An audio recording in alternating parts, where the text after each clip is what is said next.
Hey everyone, today I'm gonna make another really special dish that has a really special place in my heart, and it comes from one of my favorite countries, Malaysia. I'm gonna show you how to make a Nasi Kandar style curry chicken.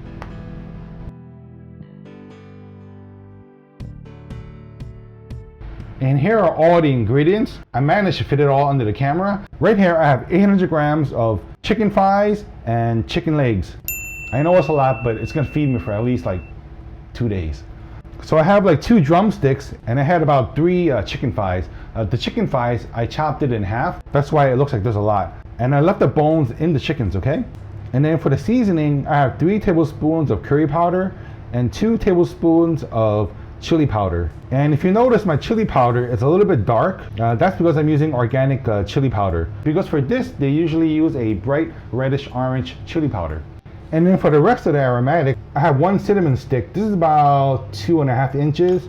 And I have 2 pieces of star anise. Sorry guys, I couldn't help it. I mean, it does look like a butthole, right? And I have 5 pieces of cloves and about 3 or 4 pieces of cardamom. 2 large bay leaves. And for the fresh herb ingredients, I have 2 pieces of pandan. This was a total surprise. When I was doing my research on making this dish, I was surprised to see pandan in it because pandan has such a light flavor and curry is such an overpowering flavor that I don't think you really taste these, because I certainly don't. But I'm not surprised because pandan is a very popular ingredient in Southeast Asian cooking. It's used in savory dishes like curry, and it's also used in desserts, like for my Malaiko, which is the steamed Malaysian cake, and also for my Thai mango sticky rice. Now you might live in an area where pandan is very hard to find, or it's very expensive and you're not going to use it a lot. So I would say that this is optional. But if you can find it, just use 2 leaves, and I'm only going to be using the bottom half of 6 inches. And I have 6 inches of lemongrass. Just remove the first outer layer and bash it with something heavy to release the flavors. And here is 5 kaffir lime leaves. Traditionally, curry leaves are used, but I can't find any fresh curry leaves. So kaffir lime leaves are easy to find, and they are a perfect substitute for curry leaves. You want to rip these in half and just crumple it up with your hands. This way it's going to release the flavors when it starts cooking. It smells great already. So here's another important ingredient. This is 50 grams of garlic mixed with 2 inches of fresh young ginger. So I used a mortar and pestle to make the garlic and ginger into a paste. Of course, you can use a food processor. And I added 2 tablespoons of full fat yogurt and just mixed it up. And this is a potato that is about 250 grams. I don't recommend using too many potatoes because it's going to thicken up your gravy too much. And this is 150 grams of tomato, which I'm going to chop up. And then the last tomato, use whatever size you want. This is just going to be a garnish. This is 100 grams of onion, which I'm going to slice up. And these are 2 large chilies. This one's about 6 inches. This one's about 7 inches. Just a little bit of extra heat, but not a whole lot. A total of 3 cups of water, which I'm going to add at intervals, okay? And I'll show you how much to add and when to add it. And to make this curry creamy, I have 1 cup of evaporated milk. So again, evaporated milk is a very popular Southeast Asian ingredient. You can use coconut milk if you want. Okay, and that's pretty much all there is. So there are different styles of chicken curry in Malaysia. This style specifically is a Malay Indian style curry. There is a Malaysian Chinese style chicken curry. This isn't it. Usually the Nasi Kandar restaurants, they have a Malay Indian style curry. And because I live in Thailand for so many years, ever so often, about 3 or 4 times a year, I would fly over to Malaysia just to eat the food. So if I'm staying in Kuala Lumpur, right, I'll book a hotel around Bukit Bintang, or I'll stay around KL Central, and every morning, this is what I ate.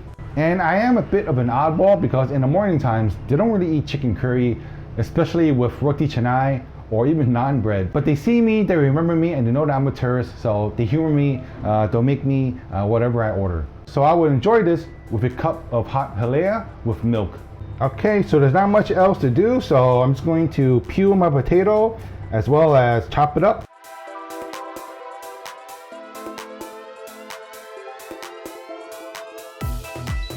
And I'm just gonna make 8 pieces. They're gonna break up when I cook anyway, so. And then the tomatoes, I'm just gonna dice it.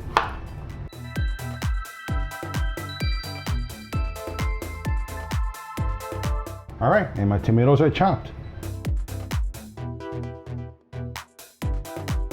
thinly slice my red onions.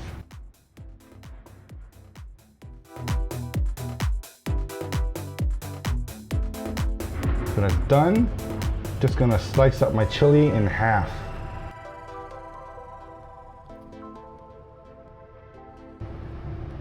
Okay. All right, so that's done. Okay, so first thing to do is switch the flame on to a medium-high heat. And then I'm gonna add 6 tablespoons of oil. Yes, folks, 6 tablespoons of oil. Look, I know it's a lot, but hear me out. Oil is a very, very important ingredient when you're making curries, because all the essential oils from the ingredients like the chili powder, the curry powder, cinnamon stick, cloves, cardamom, they all need oil, coax the flavor out of those ingredients. Now today, there are a lot of healthy oil options that you can use. Personally, I'm using rice bran oil, but if you do your research, you're gonna find plenty of oils that are healthier for you. So don't freak out, oil is important in curries. That's 1, 2, 3, 4, 5, 6. Move the oil around. Okay, my oil is hot. I'm gonna first add my red onions.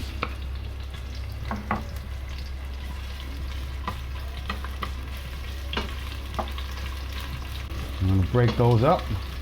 Break up the large chunks of onions. One thing you should always do is to stir the pot as much as you can. And if your pot gets too hot, lower the heat down a little bit.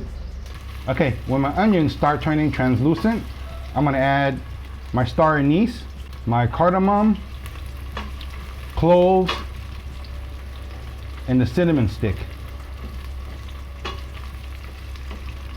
I'm gonna fry those up.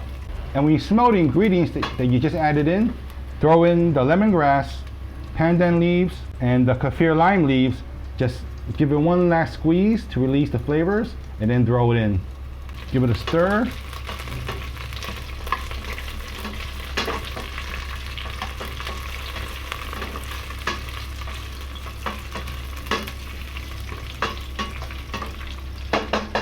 Put in the bay leaves and ginger garlic paste with the yogurt.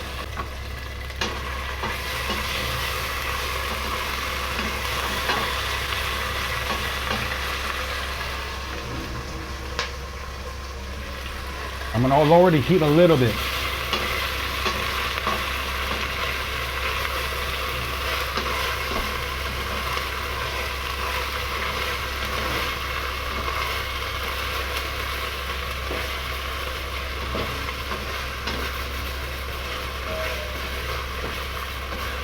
And I'm going to continue mixing, throw in the chopped tomatoes.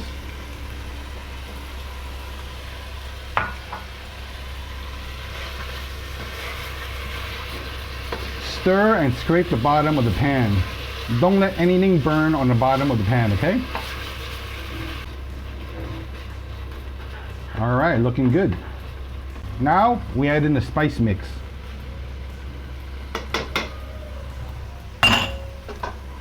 And you definitely don't want to burn your spice mix, so quickly add it into the other ingredients, which will help bring down the temperature of your spices.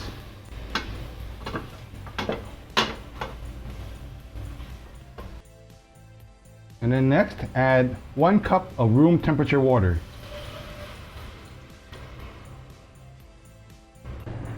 The water is also going to help keep the ingredients from burning. So I'm going to let this simmer for 2 minutes, but I'm going to be mixing the whole entire time. Yes, it's a labor of love, but I love this dish so much, it's worth it. Okay, so another key sign that this part of the cooking is finished is that, I'm not sure if you can see it, but the oil has sort of separated from the liquids. It means that the oil has absorbed, has went into the ingredients, and at a certain point the oil has to break out, separate. And what happens is the oil is supercharged with flavor. So right now I'm gonna add the chicken, and I'm gonna switch my heat on a medium-high heat.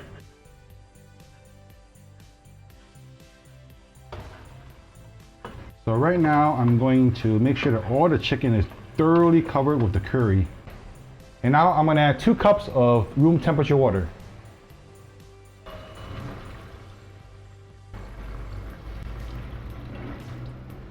Just mix again, scrape the bottom, make sure that nothing is sticking to the bottom, and just make sure that your chicken pieces have good contact with the curry. Now, if you want less gravy, easy, add less water. But in our Nasi Kandar restaurants, the gravy is really runny because customers like to use the gravy for dipping. Okay, so while the liquids is simmering like that, it is time to add the potatoes. Where's my potatoes? Oh, here it is. 1 potato, 2 potato, 3 potato, 4. And then I'm gonna let this cook down for about 2 minutes. All right, so 2 minutes are up. This step is very important, especially if you're using evaporated milk or even coconut milk. Lower your flame to a very low simmer because if the liquid is boiling, what happens is your dairy is going to curdle. Curdle is sort of like, is when the milk breaks into little small pieces. It's gonna sort of look like, baby vomit, but it's still entirely edible. Not baby vomit. It just looks a little bit funny, that's all. So I'm gonna lower my heat to a very low simmer. I'm gonna pour in my evaporated milk. This is gonna make the mixture creamy. And I'm also gonna toss in my fresh chili. Add the sliced tomatoes. I like to add 2 teaspoons of salt. So that's 1, and that's 2. Give it a final stir, and then cook this slightly covered for about 10 to 15 minutes. See you later, curry. See you later. It smells so good. It reminds me of me sitting back at a Nasi Kandar restaurant in KL. Whoa, I can't wait to eat this. And I mean that literally. So the reason why I say that is because curries benefit being left overnight.